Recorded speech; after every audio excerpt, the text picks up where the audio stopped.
والصلاة والسلام على سيدنا محمد صلى الله عليه وسلم وعلى آله وصحبه أجمعين. ازيكم يا حبايبي؟ عاملين ايه؟ يا رب تكونوا بخير.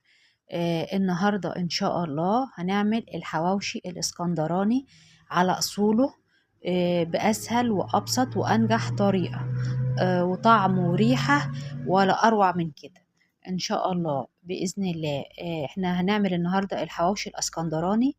زي ما انتوا شايفين الحمار بتاعه جميل، السمك بتاعه حلو. دلوقتي هنفتحه وهوريهولكوا. اللحمة مستوية خالص من جوه. طبقة اللحمة يعني لا هي كتيرة ولا هي قليلة. زي ما انتوا شايفين اهي، اللحمة مستوية وزي الفل.